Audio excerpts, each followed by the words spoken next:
good morning mayambu khoramjari and takheningolgi channel da mayambu taram nokchari so ngasi gi video se khara interest pundi oini kai gino haidi akhoi gi hingol da thajaba potchei enghan ge tawbone bako adu yengase mayam sumdana akhoi gi pukhri leire pukhri sa hojikti amu ising ja phattabani na bako iruba yadre hana di dum iruram sida atei sumda ja khoi katon khoi pukhi ne katon khoi pukhi di lu bani sise ade sida labuk leire akhoi gi na si pasang se akhoi gi ne loina ade akhoi gi leikai se akhoi khul che kari haini pura labuk na question bane ba sumda su ching adide sumda su labuk adide sumda su labuk sida leisina Bangladesh ne bako ai horen phajana ulak sida sumda dorjar leibase sigi kai haina sumgi pang da haitare sumda manak to ini ne ado sumda border leire Bangladesh border adi pura sumda sumaina question bane ba adide sida akhoi si habadi yumkok se humbu hoi 61 muktai lau se mulle si khaw de hawrabani aina khanba agi laina te khel dance na ta khaw dri mang na bako jagoi ma sa si laina ado hojikti nungsa phajan sai ani nangsu nang dabani na dum toe do khangdri nongmani ni sida video mi khara habadi yung khara tai ba sida tari se yung ko ahum mari tai adi mamang da ma yum sumda su tai ba ko ado tabado asumda wazar gi maning da robar pambi lei adugi maning da tai ba ko mi se habadi yum se aduga mayam khunungai mani oise khangbra habadi ayuk nganta sidane low marakta koibado adugi adum walking chatpa bo oiro ama bo oiro lori pasang se staw ni na bako adum chatpa yae ba anu ngasi di khara thengdore haugut pase ngarang tumbada edit tawbo honabada thiengraba ado pung ama khai tare tumbada ngara ade ngasi hagolaga amaka video tawrisini mayam do ningba hai tare ado akhoi gi hingon enghalake mayam da akhoi baba na kai thaba na ido nisina kwa pa mi ngaktani so friends shungi pukhri macha leibasina mu lubane tawrise habadi sidi amuk sengdokhra hai tare sengdoktana akhoi baba na pochei thabada kaino toba pochei ising chaibagi ne sengdoktana kan toba adudegi sumda alu thadoine sida si aina jagoi video tawramane bako si pengeno sida habadi hingon sida ado hojikte mo alu thaba matamnina inham thagi pochei farang thaba matamnina to so thabagi tractor moi tractor point tawna khoidana tawbane ba ado sumdadi kwa pami ngakta thare ado pochei du oidabani na bako akhoi di ising chawraga ising luppe ba aduna yada ba haitare ado akhoi sumda sidi morok akhoi bana morok thabani adi sidana tolobot tu sida macha am leire du tolobot macha am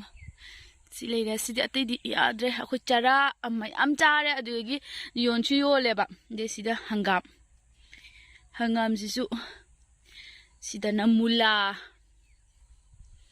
sida hangam se mayam chari yonchu yole ado hojikte hangam tang matamni na hangam se yole ba adu hangam chara ani budi dum cha hre aduna sina kobi belendi leire sida belendri se pandri hojik phaudi to kobi se enghalake si puna mo loira kobi ngaktani sije to isumdei chalage enghalake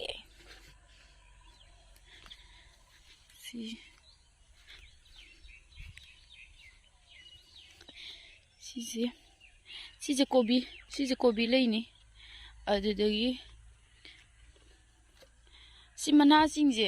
se ano mana de kangu to cha bane ba manipur dadi akhoi sidadi dum hekto ga dum kai hani dum thadan thame to yon gra sumgi side sidi yon ba haure ado hojik pudi bazar da tangi kobi je hoji bazar da 70 80 muk yole ba ado akhoi na yum de khattana yon bani na ne kayno tawe habadi hoi humbu 60 mukta lawe adu moina mo 80 muk yon ba haitare to sina shar haptaba kobi ngaktani aduna ne pi eba kobi se ado yengbadadi dum phajadre ado chabadadi dum hawe ba kaina ni pet pani na ba ko tu aidi udre kaino hungi tu pet pani na chabadadi dum hawe sidum pandre sugni sai di kobi ngaktani ado amuka loiraga moi badha kobi habadi kobi ama leibadaine kobi phul haibra adu do thadoni si leire sidi hena chawro akhoi kobi se habadi amma akhoi su chara mayam chare adugi yon bu su yole ba adu sidagi di hena chawro akhoi kobi sing se kai ngadi sar do hapte sar do hap ko noina tu sida leire sar hapa di haute ba ko adu bazar gi posi chaba mayam sidi sar hape ba sar hapa duna akhoi su haksang da su kana ba phangde dana adu si leire si loina kobi ngaktane sumda thadri sumna na alu thare adu sida kaino thabane kari moi borbati hawa akhoi bana ayuk khudingi ayuk habadi ayuk tegi dum leire da hingon sida dum nai dana nandana adu aidi sumda yenghala abane ba ko sumgi panda akhoi asumgi mamang oi bane ba sina mu aktuise tu ale ne mai kum thui se si it batta ne ba it batta chekon ne ba sida sigi hek manak ne ba Bangladesh lei se sina main route hai tare main route ka sum gi pang da loi ne kano to bane ba sini pura maning su mamang su awang su kha su loi labuk na koi dana khul ma ta na lei bane ba khoi khul se khoi lei kai se tu lei re se hojikti lau munorakpa matamnina loina lau khaunarani maya aisa ji khawre khawbudi so mayam aigi ngasigi blog se mayam na pambiradi ado comment dum tawbirammo ado aina dum semjabane dum memory thamna ba aina memory hamna ai nahandigi kuireba semge tawrise ado nangdadana dum ai sagi su dum sangdeba ko aduna dum sembado phangreba do ngasi je sunday oibani na ngasi je dum seme ado ngahak leragadi dum chatlani ngasi program leibaduna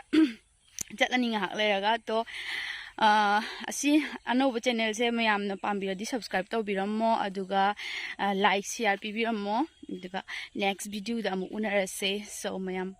tata bye bye